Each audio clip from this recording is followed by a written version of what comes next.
kantornya dia tuh di gedung tuh kebakaran guys. Dan alhamdulillahnya si temannya Yandi sama Okin tuh inget nih si Rizal. Bayangin aja gitu, manusia diperlakukan kayak barang. Tahun 2023 itu tuh Polri itu udah nanganin 1061 kasus TPPO. Assalamualaikum warahmatullahi wabarakatuh. Halo semua, selamat datang di podcast Wow keren, wow keren, wow keren. Oke guys, jadi kali ini kita perkenalan dulu kali ya. Jadi aku Boleh. Aneke, Aku Hasna. Aku Queenie, Aku Evelyn, aku Alifa. aku Nitya.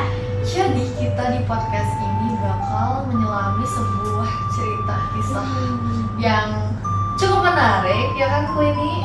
Iya bener banget. Nah jadi kita tuh ngumpul-ngumpul hari ini buat menganalisis sebuah fenomena sosial dilihat dari sisi sosiologinya.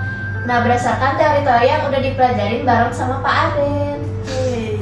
Nah kira-kira fenomena apa sih yang mau kita bahas hari ini? Nah jadi banyak gak sih dari kita yang kayak pengen itu kerja di luar negeri gitu? Mau, Apalagi ditambah dengan kayak tren-tren kabur aja dulu tuh kayak kita makin terpengaruh gak sih kayak di luar negeri tuh kayak kelihatannya lebih bagus sih itu kesempatan Dengan buat kondisi kerjanya. Indonesia yang ada. Gajinya gede. Tapi kalian pernah kepikiran gak sih kalau kerja di luar negeri itu ternyata gak seindah itu guys? Jadi aku tuh kemarin tuh nonton cerita dari Hirota Dararifan. Kalian tau gak Hirota Dararifan? Tahu yang suka Kayak cerita-cerita. youtuber kayak Nasi Josh atau Nadia Omara gitu Iya. kan. Nah waktu itu aku nonton salah satu episodenya itu tentang ada subscribernya dia yang cerita dia itu mengalami kasus eksploitasi di Kamboja guys. Kamu eksploitasi. Ya jadi kronologinya dulu ya, kita urutkan dulu dari awal. Oke. Jadi namanya itu nama korbannya adalah Rizal. Nah, jadi pada awalnya Rizal ini tuh dia tuh kayak sales mobil di Surabaya. Terus dia kebetulan pada saat itu tuh kayak lagi berada di tekanan sosial gitu karena pacarnya nih kayak udah lama banget kayak ayo ngajak kita nikah gitu. Kapan nih aku diajak nikah gitu. Nah kan kalau udah kayak gitu kayak pasti si Rizal tuh kayak udah ini banget duitnya dari mana gitu kan, tapi kayak cewek gue udah ngajak-ngajak nikah nih gitu kayak waduh gitu. Akhirnya waktu itu tuh ada namanya Pak Tony, itu tuh mantan atasannya gitu di sales mobil itu. Dia tuh nawarin kerja guys, nawarin kerja yang dia belum bilang sebenarnya kerja apa, tapi katanya dia gajinya tuh bakal lebih besar gitu daripada sales mobil. Tapi kerjanya tuh harus ke Thailand guys. Thailand. Agak jauh ya Iya, sebenarnya iya. Thailand tuh. Awalnya ya Riza sama keluarganya kayak ya udah diskusi dulu aja gitu, kira-kira baiknya gimana, tapi ya udahlah akhirnya orang tuanya juga diturutin. Dan dia juga sama Pak Tony diajak sama temennya namanya itu Yandi sama Okin, jadi mereka total berangkat bertiga nih gitu. Nah yaudahlah pokoknya mereka udah diurus-urus lah semuanya, pas-pas segala macam surat izin, berangkatlah mereka ke Thailand. Beneran sebenarnya ke Thailand, pas dari tujuannya juga pesawatnya langsung ke Thailand. Tapi pas nyampe Thailand itu tuh mereka kayak dijemput sama sebuah mobil gitu. Dan mereka ya udah kiranya bakal ke hotel dulu atau kemana dulu, ya udah mereka ikut aja kan. Tapi ternyata kok lama banget ya gitu nih di perjalanannya, kayak nggak nyampe itu kayak itu udah seses banget gak sih? Jadi kayak sampai besoknya tuh belum nyampe gitu. Nggak masuk akal. Jadi Jauh sama sih banget iya ya. sama Jauh bener-bener kayak dia Rita udah tidur bangun lagi belum nyampe, tidur bangun lagi nggak nyampe gitu. Sampai akhirnya dia tuh ngeliat ada perbatasan antara Thailand sama Kamboja. Wah.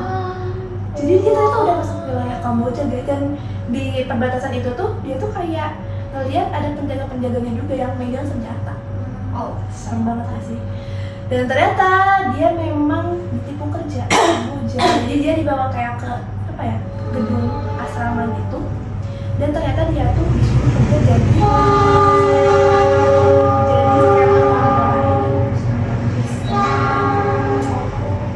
Nah ini berhubungan juga nggak sih sama data dari Kementerian Luar Negeri, yaitu periode 2020 sampai Maret 2024, yang setidaknya sekitar 3.703 warga negara Indonesia tuh ketipu jadi korban scam online.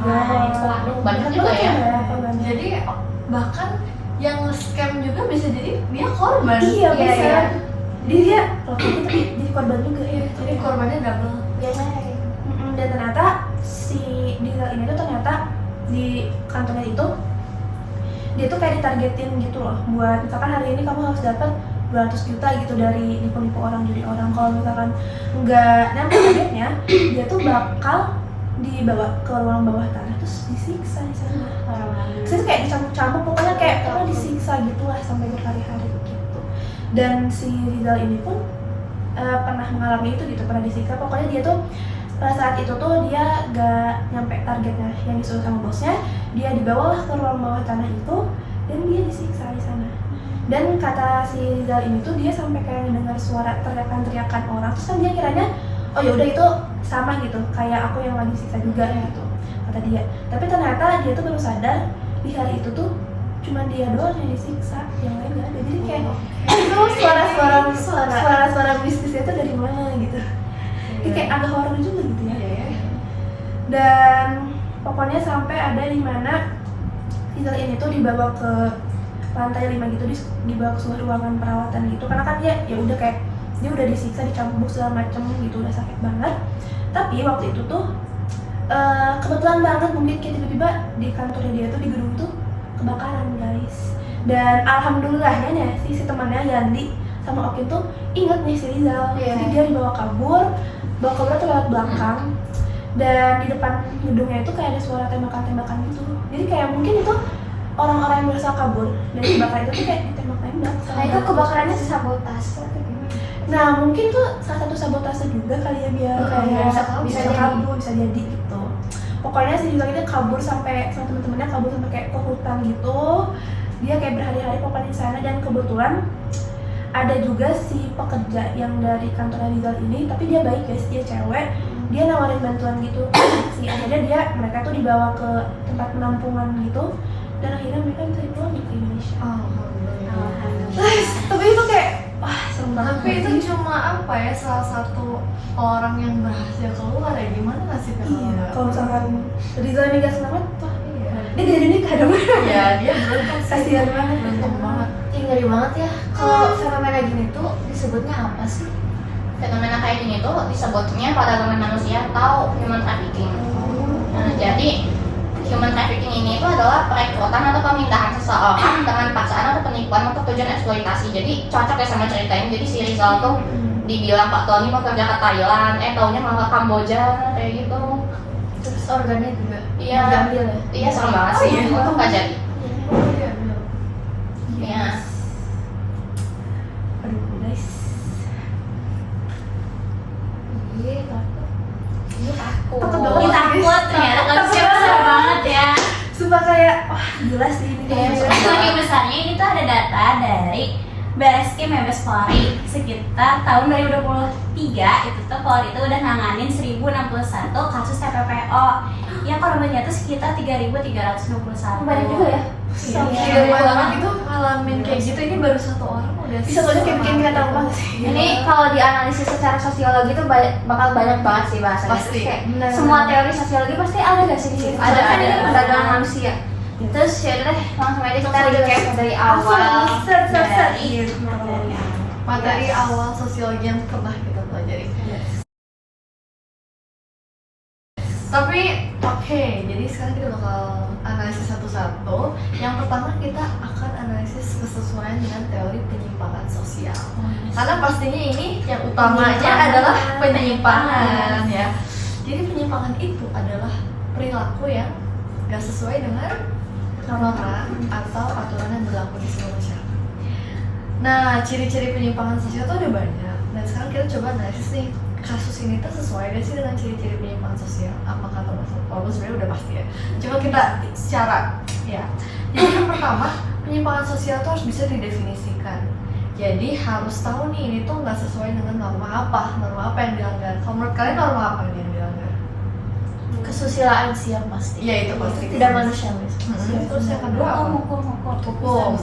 Agama juga dong. Iya agama. Jadi Iya. hukum dan agama nggak mungkin ada yang benerin tentang eksploitasi manusia ya. Terus yang kedua, penyimpangan itu bisa diterima atau ditolak. Kalian diterima atau ditolak? Tolak dong. Ditolak. Tidak bisa diterima. Ya, nggak mungkin bisa diterima ini mah. Dan yang ketiga adalah penyimpangan itu bisa relatif atau mutlak. Relatif dalam arti misalnya di pihak ini penyimpangannya oke, tapi di pihak yang lain dianggap menyimpang. Tapi kalau ini mutlak, semua pihak gak mungkin ada yang membenarkan Yes. perdagangan manusia kayak gini. Terus yang keempat, penyimpangan tuh bisa adaptif. Jadi misalnya awalnya dianggap menyimpang, tapi karena dianggapnya ini kayak perubahan sosial aja, mungkin bisa dinormalisasikan. Tapi kalau untuk yang ini nggak bisa. Ini sampai 100 tahun ke depan juga tetap salah ya, perdagangan manusia. Nggak mungkin menjadi adaptif. Dan yang terakhir ada norma-norma penghindaran gitu. Jadi beberapa orang mungkin menghindari norma sosial secara terbuka, tapi bisa juga secara intinya penghindaran tuh cara-cara yang dilakukan supaya orang tuh tetap bisa menyimpang tapi nggak kelihatan gitu, tetap dianggap memenuhi norma. Misalnya si Pak Tony itu kan bilangnya ada pekerjaan di luar negeri dengan gaji besar gitu, kan nggak dianggap salah, ya udah ikut-ikut aja, padahal sebenarnya itu menuju ya sesuatu yang itu. Jadi emang ada strateginya bahkan gitu, enggak sih? Dan penyimpangan yang ada di kasus ini banyak ya. Dari awal penipuan aja udah salah. Yang kedua eksploitasi manusia, dipaksa kerja, terus katanya hampir diambil organnya. Berarti ada perdagangan organ, itu juga salah. Dan penyimpangan tuh ada yang positif, ada yang negatif. Menurut kalian ini apa? Negatif. Jadi merugikan semua pihak, gak mungkin ada yang ada sih, cuma yang negatif banget. Terus yang kedua ini bisa jadi sesuai dengan teori asosiasi diferensial gitu, dimana si bos-bos ini yang bikin sistem ini ya punya inspirasi buat bikin sistem korup ini ya bisa dari lingkungan gitu, atau ya dan yang ya itu aja sih. Dan yang terakhir dampak dari penyimpangan ini apa sih menurut kalian? Pasti trauma sih kayak itu buat korban. Semua berat banget trauma. Kalau buat pelaku ada nggak? Pelaku ditangkap. Oh iya, bisa. Pasti sih, Hukumannya berat tuh. Hukumannya Ya, kalau berat. ketahuan. Mungkin di awal kayak tertutup tapi ya kita bisa tangkap. Kayak itu dari penyimpangan ya. Terus kalau misalnya ada penyimpangan pasti ada pengendaliannya juga gak sih, ya kan? Berarti pengendalian itu merupakan upaya masyarakat untuk mengarahkan individu agar bertindak sesuai norma. Kalau dari penyimpangan yang menyimpang dari norma, kalau pengendalian kita coba kendaliin biar dia sesuai sama norma lagi gitu. Kalau di sekarang ada dua ya, ada represif sama preventif. Kalau represif itu lebih ke kayak untuk menghukum gitu ya, contohnya menangkap pelaku dan menyelidiki markas-markas organisasi perdagangan manusia yang terlarang. Kalau preventif, berarti mencegah gitu, kayak misalkan penyuluhan dan pengawasan ketat oleh imigrasi. Karena mungkin kalau kasus kayak gini tuh di imigrasi tuh mereka gak kedetek sih, jadi kayak udah mereka padahal buat kayak gitu itu harusnya kedetek gitu, bisa kedetek dia jadi terhindar gitu. Nah kalau misalkan dari lembaga pengendalian sosialnya nih, yang pertama itu bisa dari ada lembaga kepolisian untuk menindakkan TPPO-nya. Nah kerjasama polisi antar negara itu benar-benar efektif untuk memberantas TPPO, karena ternyata kasus TPPO itu bukan terjadi di antara Indonesia sama Kamboja aja, tapi ternyata terjadi juga di Filipina guys. Itu serem banget ya sih. Jadi mereka tuh alih-alih dapat kerja di Filipina, ya mereka malah dipaksa untuk terlibat dalam kasus judi online. Dan ini tuh kayak kasus Rizal juga guys. Kayak scammer judi online ini sama aja gitu. Dan salah satu aksi dari Polri ini tuh untuk memberantas kasus TPPO ini adalah menggagalkan pengiriman pekerja imigran Indonesia secara ilegal dari Karimun, Kepulauan Riau ke Malaysia. Mereka sampai nangkap 3 orang. Jadi ini kalau itu kayak yang pengendalian sosial yang tadi, jadi preventif untuk mencegah gitu. Terus ada dari KBRI atau Kedutaan Besar Republik Indonesia. Nah, ternyata selain di Filipina ada juga kasus TPPO ini di Myanmar. Banyak juga. Ada 4 Iya. negaranya kebanyakan ASEAN lagi kayak waduh ini ASEAN gimana nih kerjanya nih? ASEAN bahaya.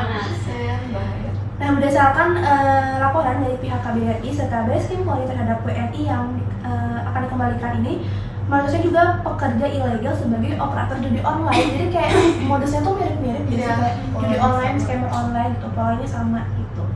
Dan mereka juga diketahui masuk sebagai pelaku sindikat dalam kasus tindak pidana perdagangan orang. Ada yang menjadi pelaku dan ada juga sebagai perekrut aktif gitu. Jadi ada orang yang kerjanya buat Perekrut ngerekrut kayak kalau misalkan kasus illegal kayak Patoni, patoni ya sih ya, patoni, kan? patoni. Jadi kayak mereka tuh kayak Serem banget. korban. Jadi bos sales mobil bisa kayak gitu ya? Iya, kayak aduh parah Serem banget sih. banget. Orang kalau misalkan emang ekonomi buat uang kayak udah gelap mata gitu sih. Iya. Dan yang terakhir ada dari Badan Perlindungan Pekerja Migran Indonesia, itu juga punya peran yang penting banget dalam menindak kasus TPPO ini. Jadi mereka itu gak hanya fokus pada perlindungan pekerja migran Indonesia yang udah kerja di luar negeri, tapi juga aktif dalam melakukan pencegahan TPPO sejak tahap awal. Jadi mereka melakukan sosialisasi dan kerjasama dengan berbagai pihak. Gitu aja sih mungkin kalau yang dari pengajar aspek. Nah selanjutnya pembahasan analisis dari materi gejala sosial. Pertama, gejala sosial itu adalah berbagai fenomena atau peristiwa yang terjadi dalam masyarakat dan dipengaruhi oleh perilaku serta hubungan antar manusia, baik individu maupun kelompok. Dari kasus Rizal ini tuh lebih ke gejala sosial ekonomi, karena salah satu gejala sosial ekonomi itu kemiskinan sama pengangguran. Tapi si Rizal ini tuh pengen kesejahteraan yang lebih, karena dengar dari si Patio itu Patoni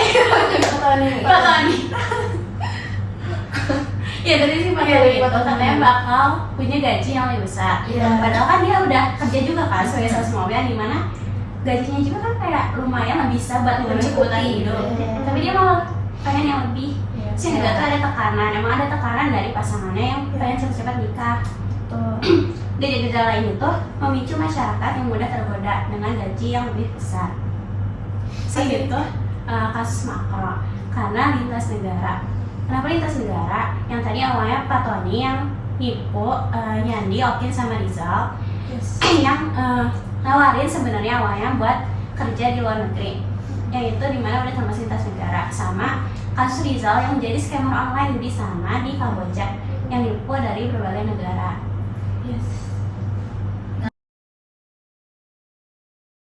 Nah, oke, jadi selanjutnya untuk kasus-kasus kayak gini tuh pasti ada interaksinya dong ya. Nah, jadi interaksi sosial itu adalah hubungan timbal balik berupa aksi yang saling memengaruhi antar individu. Syarat-syaratnya itu ada, yang pertama ada minimal 2 orang, yang kedua ada komunikasi verbal ataupun non verbal, kemudian ada dimensi waktu dan memiliki tujuan yang hendak dicapai. Kemudian untuk contoh interaksi sosial yang ada di cerita ini, yang pertama itu contohnya Rizal yang berbicara dengan Pak Tony. Ya, kemudian ada Rizal yang berbicara dengan korban yang bernama Panji ini. Untuk jenis-jenisnya itu yang pertama ada individu dengan individu. Jadi ya contohnya kayak si Rizal nelfon korbannya itu yang Panji itu. Kemudian ada juga interaksi antara Rizal dengan kelompok yang mengelola scam center ini. Untuk faktor dari interaksi sosialnya itu yang pertama ada sugesti. Jadi sugesti itu adalah dorongan atau pengaruh yang diberikan kepada orang lain yang dapat mempengaruhi tindakan atau perilaku seseorang tanpa orang itu perlu berpikir panjang. Jadi ya si Rizal ini kan dia ditawarin kan sama si Pak Tony ini ya. Kemudian dia karena kayak mungkin ada terdesak sama yang dijelasin sama dia tadi, jadi dia kayak udahlah terima aja tanpa pikir panjang dulu, walaupun itu kayak udah mencurigakan, cuma ya emang dia udah kayak pengen gitu ya. Oke, lanjut. Jadi dari kasus semasif dan sekejamnya itu pasti ada nilai sama norma sosial yang dilanggar gak sih? Ada banget.